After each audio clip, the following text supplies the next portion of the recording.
Video को like करें, हमारे चैनल को सब्सक्राइब कर बेल आइकन जरूर प्रेस करें।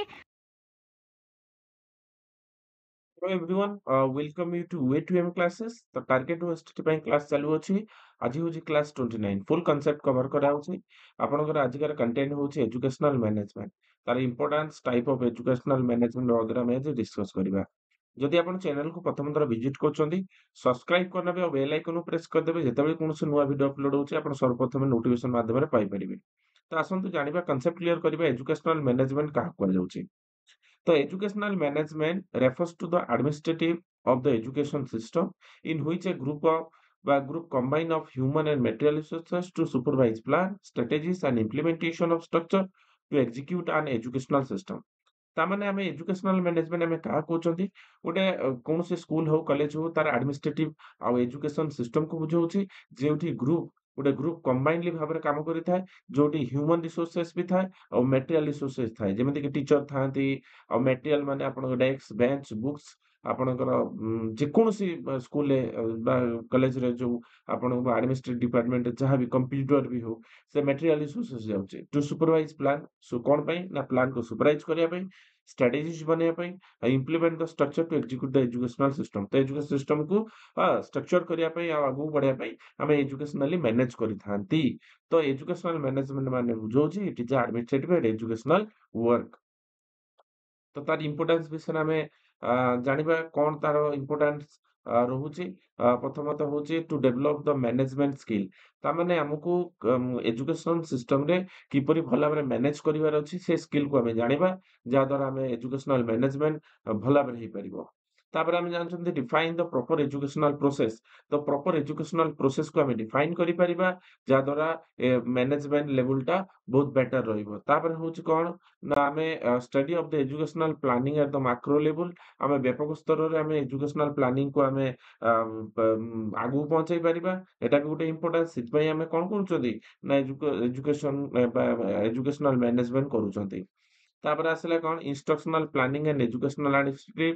ତ ଏଜୁକେଶନାଲ ଆଡମିନିଷ୍ଟ୍ରେଟିଭ ଲେଭେଲରେ ଆମେ କୌଣସି ପ୍ଲାନିଂ କରିପାରିବା, ହେଲ୍ପସ ଇନ ଦ ଡିସିସନ ମେକିଂ ଆମେ କରିପାରିବା, ପ୍ରୋବ୍ଲେମ ସଲଭିଂ କରିପାରିବା ଆଉ କମ୍ୟୁନିକେସନ କରିପାରିବା। ତାପରେ ହଉଛି ହେଲ୍ପସ ଇନ ପ୍ଲାନିଂ, ଯୋଉଠିକି ଆମର କରିକୁଲାର ଆକ୍ଟିଭିଟିଜ ହଉଛି, ଏକାଡେମିକ ବା କରିକୁଲାର ଆକ୍ଟିଭିଟି ହଉ, ପ୍ରିପାରେସନ ଅଫ ଟାଇମ ଟେବୁଲ ହଉ, ଏ ସବୁ କ୍ଷେତ୍ରରେ ଗୋଟେ ଏଜୁକେଶନାଲ ମ୍ୟାନେଜମେଣ୍ଟ ଲେଭେଲ କାମ କରିଥାଏ। ତ ତାପରେ ହଉଛି ହେଲ୍ପସ ଇନ ମେଣ୍ଟେନିଂ ସ୍କୁଲ ରେକର୍ଡ କିଏ କେମିତି ରେଜଲ୍ଟ କଲା, କଣ କଲା, ବିଭିନ୍ନ ପ୍ରକାର ସ୍କୁଲ ରେକର୍ଡ ଥାଏ ସ୍କୁଲ ଭିତରେ, ତାକୁ ମ୍ୟାନେଜ କରିପାରିବା ଏଜୁକେଶନାଲ ମ୍ୟାନେଜମେଣ୍ଟ ଭିତରେ। ଇଭାଲୁଏସନ ମୂଲ୍ୟାଙ୍କନ କରିପାରିବା, ଆଚିଭମେଣ୍ଟସ ବି କରିପାରିବା। ତ ଏଇ ସବୁ ଏଜୁକେଶନାଲ ମ୍ୟାନେଜମେଣ୍ଟ ଭିତରେ ଯାଉଛି। ତାପରେ ହଉଛି ବଜେଟ ଦ ସ୍କୁଲ ଫାଇନାନ୍ସଟାକୁ ଆମେ ବଜେଟ କରିପାରିବା। ତ ଏଇ ସବୁ ଇମ୍ପୋର୍ଟାନ୍ସ କାମ ପାଇଁ ଆମେ ଏଜୁକେଶନାଲ ମ୍ୟାନେଜମେଣ୍ଟ କରିଥାନ୍ତି ବା ଏଜୁକେଶନକୁ ମ୍ୟାନେଜମେଣ୍ଟ କରିଥାନ୍ତି। ତାପରେ ଆସିଲା ଟାଇପ୍ସ ଅଫ ଏଜୁକେଶନାଲ ମ୍ୟାନେଜମେଣ୍ଟ। ତ ଏଜୁକେଶନାଲ ମ୍ୟାନେଜମେଣ୍ଟ ଯୋଉ ଆମେ ଏଜୁକେଶନରେ ଆମେ ବା ଏଜୁକେଶନାଲ ସେକ୍ଟର ଯୋଉ ମ୍ୟାନେଜ କରିଥାନ୍ତି, ତାର ଟାଇପ୍ସ ଅଫ ମ୍ୟାନେଜ ଅଛି। ସେ ଟାଇପ ଅଫ ମ୍ୟାନେଜକୁ ଆମେ ଆଜି ପଢିବା। ପ୍ରଥମତଃ ହଉଛି centralize management. Here the power is one hand. ଏଠି ପାୱାର ସେଣ୍ଟ୍ରାଲାଇଜ ମାନେ କଣ ନା ପାୱାରଟା ଗୋଟିଏ ହ୍ୟାଣ୍ଡରେ ଥିବ, and there no distribution of work and no freedom is given to the all member। ସବୁ ମେମ୍ବରକୁ ଦିଆଯିବ ନାହିଁ freedom. and decision making in few hand। ତାମାନେ decision making ବି few hand ରେ ଥିବ, କିନ୍ତୁ ପାୱାରଟା ୱାନ୍ ହ୍ୟାଣ୍ଡରେ ହିଁ ଥିବ, ଯୋଉଟା ସେଣ୍ଟ୍ରାଲାଇଜଡ କୁହାଯାଉଛି।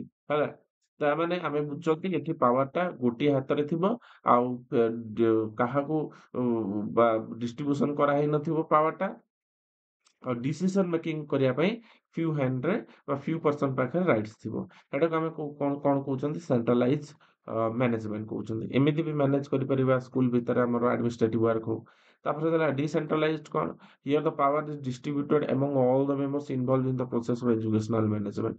ଏଜୁକେଶନାଲ ମ୍ୟାନେଜମେଣ୍ଟ ଯେତେ ପର୍ସନ ଅଛନ୍ତି ତାଙ୍କ ହାତରେ ସମସ୍ତଙ୍କ ହାତରେ ପାୱାର ଥିବ। ତ ଏଇଟା କୁହାଯାଉଛି ଡିସେଣ୍ଟ୍ରାଲାଇଜଡ। ସେଣ୍ଟ୍ରାଲାଇଜର ବିପରୀତ ହଉଛି ଡିସେଣ୍ଟ୍ରାଲାଇଜ। ତାପରେ ଆସିଲା ଡେମୋକ୍ରେଟିକ କଣ, democratic school management is based on the cooperation. ଯୋଉଟା କୋଅପରେସନରେ କନସଲଟେସନ ମାନେ ପ୍ରପୋଜାଲ ଅର୍ଗାନାଇଜେସନ ମେମ୍ବର, ତାମାନେ ସମସ୍ତଙ୍କ ସହିତ କଥାବାର୍ତ୍ତା କରିକି ଯେକୌଣସି କାମକୁ ଆଗକୁ ନବା ବା କୌଣସି ମିଟିଂ କରିବା, ଏସବୁ କୁହାଯାଉଛି କଣ ଡେମୋକ୍ରେଟିକ କୁହାଯାଉଛି। And active participation, decision making, cooperation, relation with the school and so here responsibility share with each other. ତାମାନେ ଏଠି ରେସ୍ପନ୍ସିବିଲିଟା ଇଚ ଅଦର ଦ୍ୱାରା ସେୟାର କରାଯାଏ। ତାମାନେ ଆପଣ ବୁଝିବେ ସେଣ୍ଟ୍ରାଲାଇଜ୍ କଣ ଇଏ ନା ସରି ଆମର ଡିସେଣ୍ଟ୍ରାଲାଇଜ୍ ଇଏ ତ ଡେମୋକ୍ରାଟିକ୍ ଅଲଗା। ଡେମୋକ୍ରାଟିକ୍ ମାନେ ସମସ୍ତ ପାଖରେ ପାୱାର ଥିବ ଯିଏ ଯାହା କରିପାରିବ। କିନ୍ତୁ ଡେମୋକ୍ରାଟିକରେ ଟିକେ କୋଅପରେସନ ଥିବ, କନସଲଟେସନ ଥିବ ଆଉ ସମସ୍ତଙ୍କ ସହାନୁଭୂତିରେ କାମଟି ହୋଇଥାଏ। ଏଟା କୁହାହଉଛି କଣ ନା democratic way. Democratic is best then the decentralize ହେଲା। ତାପରେ ଆସିଲା ଅଟୋକ୍ରେଟିକ୍ କଣ? ଏଟା ହଉଛି ଡେମୋକ୍ରାଟିକର ବିପରୀତ autocratic. It is an opposite democratic management. Here the decision are given single person. ତାମାନେ ଡିସିସନଟା ସବୁବେଳେ ସିଙ୍ଗଲ ପର୍ସନରୁ ଆସିବ and one person or authority is centered authority ହଉଛି ଏଠି centered in single person hand ତାମାନେ ଗୋଟିଏ ପର୍ସନ ହାତରେ ଏଇ ଅଥରିଟା ଥିବ ସେଇଥିପାଇଁ କୁହାହଉଛି ୟାକୁ କଣ ଅଟୋକ୍ରେଟିକ୍ ବୋଲି କୁହାଯାଉଛି। ତ ଏଠି ସେଣ୍ଟ୍ରାଲାଇଜ ପାଖରେ କଣ ଥିବ ଫ୍ୟୁ ହ୍ୟାଣ୍ଡରେ ଥିବ କିନ୍ତୁ ଏଠି ଗୋଟିଏ ପର୍ସନ ପାଖରେ ଥିବ। ଏଇଟା ହଉଛି ଡିଫରେନ୍ସ ବିଟୱିନ୍ ଅଟୋକ୍ରେଟିକ୍ ଆଉ ସେଣ୍ଟ୍ରାଲାଇଜ। ସେଣ୍ଟ୍ରାଲାଇଜ ଆପଣ ବୁଝିବେ ସେଣ୍ଟ୍ରାଲାଇଜ ବି ତ ୱାନ୍ ହ୍ୟାଣ୍ଡ ପାଖରେ ଥିବ ୱାନ୍ ହ୍ୟାଣ୍ଡ ପାଖରେ ଥିବ କିନ୍ତୁ ଫ୍ୟୁ ହ୍ୟାଣ୍ଡରେ ବି ଚାନ୍ସେସ୍ ଅଛି କିନ୍ତୁ ପର୍ସନ ୱାନ୍ ହ୍ୟାଣ୍ଡରେ ହିଁ ରହିବ ଅଟୋକ୍ରେଟିକରେ ଏଟାକୁ ମନେ ରଖନ୍ତୁ। ତାପରେ ଆସିଲା ଆପଣଙ୍କ କଣ ନା creative and laissez faire management କଣ ନା କ୍ରିଏଟିଭ ଆଉ laissez faire management is based upon the creative talents and head of the institution.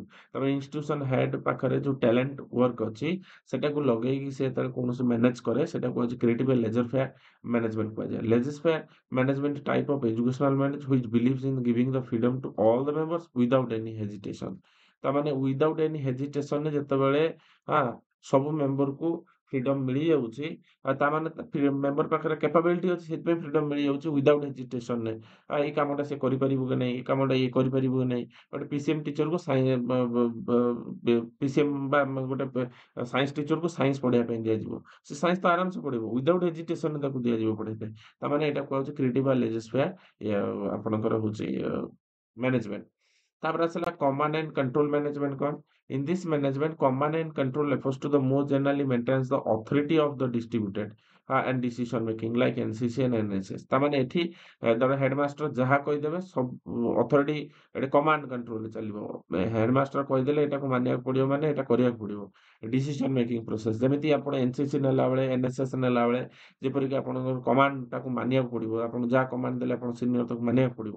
ଏଇଟା ହଉଛି ଏଇ ପ୍ରକାର କମାଣ୍ଡ କଣ୍ଟ୍ରୋଲ। ତ ଆପଣ ଏକ୍ସାମ୍ପଲ ବେସରେ କ୍ୱେଶ୍ଚନ ଆସିବ ଆପଣଙ୍କର ଏକ୍ସାମ୍ପଲ ବେସରେ ଯେତେବେଳେ କ୍ୱେଶ୍ଚନ ଆସିବ ଆପଣ ଏଇଠି ଜାଣିପାରିବେ ଏଟା ସେଣ୍ଟ୍ରାଲାଇଜ କି ଡିସେଣ୍ଟ୍ରାଲାଇଜ କି ଡେମୋକ୍ରାଟିକ ଅଟୋକ୍ରେଟିକ କି ଆପଣଙ୍କର ଲେଜିସ୍ଫିୟର ବା ଆପଣ କମାଣ୍ଡ କଣ୍ଟ୍ରୋଲ ତ ଆରାମସେ ଆପଣ ଆନ୍ସର କରିପାରିବେ। କିଛି ଟେନସନ ନେବାର ନାହିଁ।